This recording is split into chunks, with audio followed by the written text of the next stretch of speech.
No vídeo de hoje nós vamos falar sobre um tema que foi muito pedido por vocês, é um tema super legal, a gente vai falar sobre ansiedade. Eu vou compartilhar um pouquinho da minha experiência com a minha queridíssima ansiedade, que se fosse uma pessoa ela estaria aqui do meu ladinho, aqui ó, sentadinha junto comigo.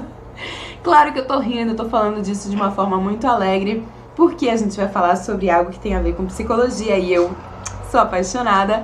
Só que a ansiedade é exatamente o oposto disso. A ansiedade está muito ligada à depressão. Então, as pessoas que têm depressão costumam ter também episódios de ansiedade. É uma coisa que chama a outra, entende? Só um parênteses pequenininho antes de eu começar o vídeo, é pedir desculpa pra você pelo barulho de trator, porque tá tendo uma construção aqui na frente. Foca no que eu tô falando, porque eu já esperei eles até se afastarem, mas o silêncio não vai ter hoje não. A minha ansiedade, ela acontece há anos, assim. Eu acho que ela começou quando a gente mudou de cidade, porque eu fiquei extremamente descontrolada. Eu gosto muito de ter uma rotina, de ter todos os dias a mesma coisa, a mesma escola, mesmos amigos, mesma, sabe? Eu sou do signo de Touro, pra quem acredita. Então, quando eu mudei de cidade e era criança, adolescente, eu tinha ali 12, 13 anos, eu comecei a perceber que eu fiquei um pouco mais agitada do que eu sempre fui. Eu sempre fui uma criança muito agitada normalmente. Então, isso foi aumentando gradativamente, até que eu comecei a ter aqueles sintomas clássicos, né? Roer as unhas, ficar um pouquinho antecipando demais as coisas, dando importância demais para detalhes muito pequenininhos. E a ansiedade, geralmente, ela começa assim, você começa a dar atenção para coisas muito pequenas, sabe? Aquilo que é minúsculo ganha uma dimensão gigantesca.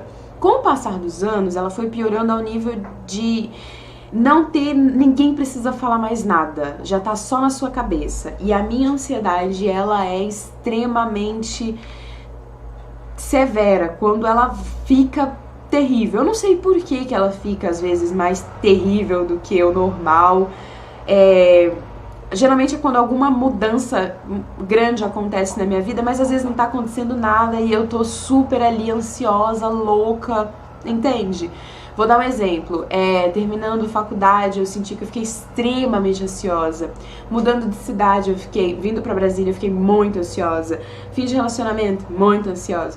E aí hoje em dia, os sintomas quando vem paulada, eu além de roer as unhas e ficar me preocupando com detalhes, eu fico extremamente pronta pra alguma coisa muito grande. É como se amanhã, ou agora, ou a qualquer momento, alguma coisa muito grande fosse acontecer. E eu tô sempre preparada pra isso. Então eu tô sempre tensa, travada, o tempo todo. Eu tô muito rígida. E isso é uma coisa que quem trabalha comigo vê. Eu tô sempre com a cara muito fechada. E às vezes eu não tô preparada para ficar tanto tempo tão travada, então eu começo a não conseguir ir ao banheiro, por exemplo. Quando fica muito forte, eu não menstruo, porque eu simplesmente não consigo, meu corpo para completamente. Eu não tenho fome, porque a comida é a última coisa que eu vou pensar. Às vezes eu sinto uma vontade muito grande de comer doce porque ele me dá uma sensação de prazer. Mas na maior parte do tempo eu não quero nada com a comida, eu tô só muito ansiosa e muito agitada. E não durmo, o sono é a primeira coisa que vai pro espaço, é por isso que vocês veem às vezes eu postando coisa 2 da manhã, 3 da manhã. E não tenho dificuldade pra acordar cedo, viu gente? O sono ele realmente fica muito, muito, muito reduzido mesmo. E aí você acaba ficando, quando passa essa coisa de rigidez, quando você se relaxa, aí vem tudo. Geralmente vem crises de alergia muito, muito grandes, vem uma menstruação assim que tava esperando, vou ao banheiro e aí tudo vai melhorando, sabe? Mas até passar aquele caos que a gente fica por dentro. Gente, eu tô falando de uma coisa que a gente não consegue respirar, tá bom? Quanto maior o compromisso, maior a cobrança interna que eu fico, menos eu consigo respirar. Eu fico com uma respiração extremamente aqui, na parte de cima dos pulmões. É como se eu fosse um cachorrinho desse jeito o tempo todo. É uma coisa muito difícil de lidar, principalmente porque eu não tomo medicação. Eu não tomo nenhum tipo de medicação. Eu vou falar agora o que me ajudou. foi a meditação e não a medicação, entendeu? Eu venho de uma criação no qual a minha mãe, ela só vai no médico em última instância, e remédio na minha casa, quando eu era criança, era placebo, a gente não tomava, minha mãe, ela era muito contra, ainda é. Então, até hoje em dia, eu me recuso a fazer o uso de medicação. Então, eu medito, e ela foi, do dia que eu descobri, meu Deus, o meu mundo caiu. Eu acho que todo mundo deveria saber disso. A meditação que eu faço, ela é muito simples. Você senta na cadeira e você vai... É como se você fosse tirando nozinhos de cada parte do seu corpo. Às vezes eu choro, eu tenho algumas crises de choro quando eu tô muito ansiosa. E aí as pessoas perguntam, o que tá acontecendo? Nada, não está acontecendo nada. Eu não tenho nenhum motivo pra estar extremamente ansiosa, assim. É só porque dura tanto tempo que você vai chegando no final, você já tá um caos, o seu cabelo tá caindo, você já tá travando muito. É por isso que eu tenho tanto, dentes quebradinhos, é de ficar mordendo e roendo as coisas. Então, são vários os sintomas da ansiedade, não só físicos também, como emocionais. Ele tá muito ligado ao estresse, mas a gente sabe que às vezes a gente não tem estresse, às vezes o que a gente precisa é saber lidar com o que tá por dentro, com essa cobrança excessiva, esse perfeccionismo demais, essa entende? Mas, gente, não tem como achar um culpado, não existe um fator só que desenvolve a ansiedade nas pessoas. No mundo inteiro os números só vêm crescendo, então a gente tem ansiedade, no Brasil é o campeão mundial de ansiedade, principalmente o pessoal que mora em São Paulo, tá chegando a quase 30% da população. E a gente tem dois tipos, tem a ansiedade e o transtorno de ansiedade generalizado, que é muito pior. Esse segundo incapacita, você não consegue sair de casa, você não consegue trabalhar, você evita situações, esse tipo já começa a prejudicar a rotina das pessoas. Poucas vezes eu tive vontade de não fazer alguma coisa por ansiedade. O meu namorado me ajudava muito nessa época, porque era difícil. Às vezes eu sabia que eu ia estar em algum evento, que ia ter alguma coisa, e aí eu começava a ficar uma bola, assim, completamente travada, não dormia e ficava... E os pensamentos, eles não giram, não é uma coisa assim, eu tô agora aqui, agora vou me preocupar, agora para. Não, você não para, você fica o tempo todo com pensamentos sobre aquele projeto, aquela coisa, aquele negocinho que você tem que resolver. Enquanto não resolve, sua vida para. É basicamente isso. Pelo menos a minha relação com a minha ansiedade, ela é muito assim. E ela começa com pequenas coisas, do tipo... a gente vai ter uma festa de Halloween esse ano e você vai organizar.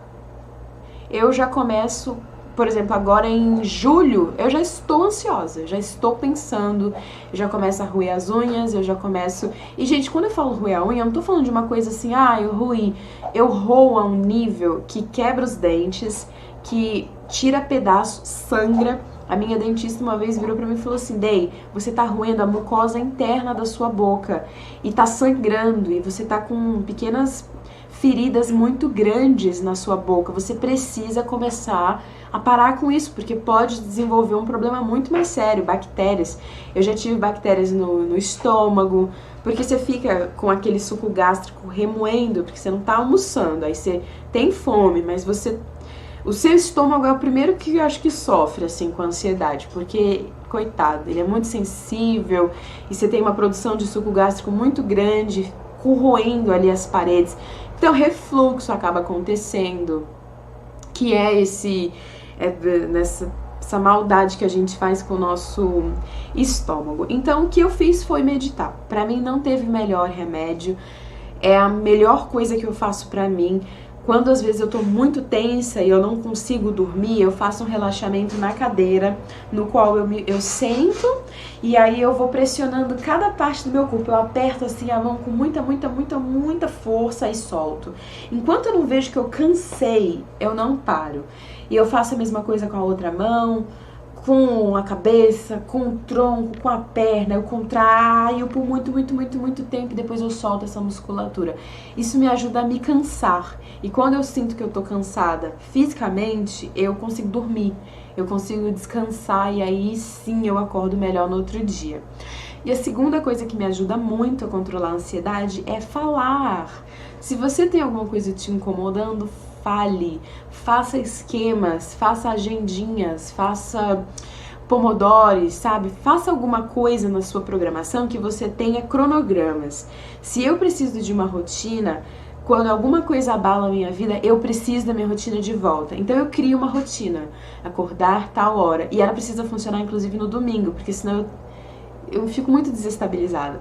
Então no domingo eu acordo cedo, eu já tenho que botar minha maquiagem, tomar meu banho, arrumar a cozinha, venho pro meu ateliê, trabalho um pouquinho, falo com isso. Então ter muitas coisas pra fazer ajuda muito. Sabe aquela frase de oficina vazia, cabeça vazia, oficina do capeta? Uma coisa assim que as pessoas falam no ditado popular. É muito verdade pra quem tem ansiedade. Uma das coisas que você precisa fazer é preencher muito o seu tempo. É por isso que eu trabalho muito. Gente, sem trabalho eu durei 3 meses. E depois eu tava completamente louca. Eu só chorava, eu só limpava a casa, eu não conseguia respirar, eu fiquei muito louca, assim. Então eu preciso de trabalho, eu preciso de ver gente, eu preciso de problema pra resolver. E é por isso que eu trabalho muito, o tempo todo. E às vezes o meu namorado chegava no meu ateliê e ele falava assim: nossa, tá tão tarde da noite, 1h da manhã e você não para. E eu falava, só mais um pouquinho, porque eu preciso me cansar um pouco pra poder dormir e a cabeça desligar, porque era muito difícil silenciar a mente. Aí entra, mais uma vez, alguma espécie de filosofia de vida pra te ajudar. No meu caso foi o budismo, que me ajudou a fazer pequenas meditações, inclusive em movimento. Vamos supor, eu vou lavar uma louça. Eu lavava a louça pensando assim, ai, tem que lavar essa louça porque depois eu tenho que começar a trabalhar, depois eu tenho que fazer alguma coisa, tenho que lavar o banheiro, o Gohan tá fazendo cocô na sala, eu tenho que limpar os cocô do Gohan e eu tenho que fazer isso, meu Deus do céu, a minha chefa me ligou, eu não respondi ainda, olha a quantidade de e-mail que eu não respondi.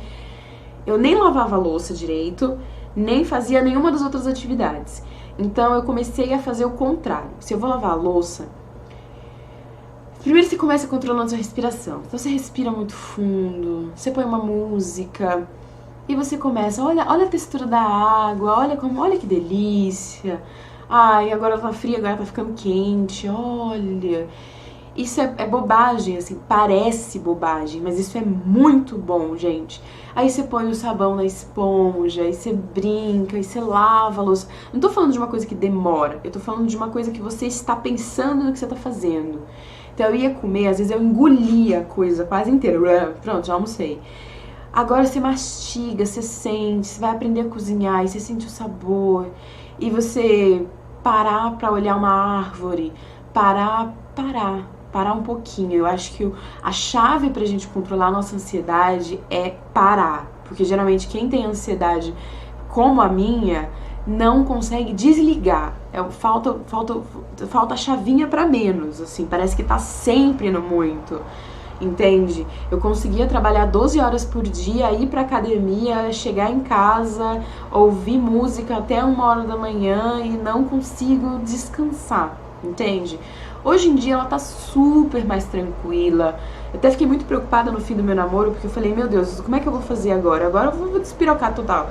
Não despiroquei, porque a gente já sabe que ela vai vir, aí a gente já começa a se programar, a gente já começa a fazer uns exercícios em casa, passear mais com o cachorro, trabalhar sem explorar demais o corpo. Quando eu começo a ver que eu tô com muita rinite, muita crise alérgica, aquela agitação toda, para um pouquinho. Muita crise alérgica que eu tenho não é de poeira nem pólen, é interno. Tem alguma coisa aqui dentro que tá descontrolada e aí eu começo a espirrar feito uma louca. E acho que a melhor dica são essas. Mas é claro que existem vários fatores que podem estar desencadeando a sua ansiedade. Fatores hormonais, fatores ambientais, uma perda, um problema pessoal. O ideal é que você vá a um psicólogo, que você converse com alguém que possa te orientar de forma boa, né? Não é daquelas dicas absurdas, não te dê medicamentos, nada disso. Nada substitui uma boa conversa e um chazinho de camomila que eu passei a tomar todos os dias de manhã no meu trabalho pra segurar um pouco a peteca, tá bom? Mas eu acho que cada pessoa que tem uma ansiedade, ela precisa entender muito bem como aquela parte de você funciona e não é algo negativo. O estímulo de fuga, né, de luta ou fuga, ele é natural do ser humano. E falta a gente agora se naturalizar com às vezes a nossa rotina, que se exige muito da gente, a gente dá o que ela quer, no nosso ritmo, da nossa forma. O que me ajuda então são essas formas de me organizar, pomodoros. Não sou uma pessoa organizada, muito pelo contrário. Imagina, uma mente que não para o tempo todo, a minha casa o tempo todo tá sempre muito louca. Vou limpar a casa às vezes meia-noite, 1h, porque tô ali com aquela vontade de fazer alguma coisa. Eu tenho vontade, por exemplo, de correr na esteira meia-noite. São vontades que vêm do nada. O que a gente faz então é lava um banheiro, sabe? Canaliza para uma coisa positiva, mas cuidado com medicação. Eu sou extremamente contra a medicação. Eu acho que tudo que a gente se medica tem que ser muito bem feito, com alguém que a gente tem muita confiança, um médico muito bacana do nosso lado para orientar. Só que eu sei que não é assim que a maioria das pessoas funciona, então cuidado com medicação. Cuidado com, ai amiga, toma esse comprimidinho aqui que ele é ótimo. Toma esse chá com um monte de coisa aqui que eu não sei o que é ótimo, é natural. Gente, natural é meditar, tomar um chazinho realmente de camomila que você tá vendo ali e falar. Fora isso, você tomar remédios assim, à torta e à direito, não faz sentido e você não tá resolvendo o problema. Você tá adiando ele, você tá às vezes agravando e mascarando, o que não é o ideal, tá bom? Espero que eu tenha compartilhado um pouco da minha experiência. Se você é um dos, sei lá, 22 milhões de brasileiros, 2, sei lá quantos milhões de brasileiros que tem essa indesejável amiga chamada ansiedade, coloca aqui embaixo nos comentários, conta pra mim como é a sua experiência, se tá tudo controladinho, se ela é sua amiguinha que só vem e vai embora, ou se ela tá dominando a sua casa, não quer mais ir embora, igual aquelas visitas indesejadas, ou se ela nem vem te visitar mais porque tá tudo muito bom, tá bom? Beijo gigantesco, obrigada por ter assistido esse vídeo e a gente se vê no próximo.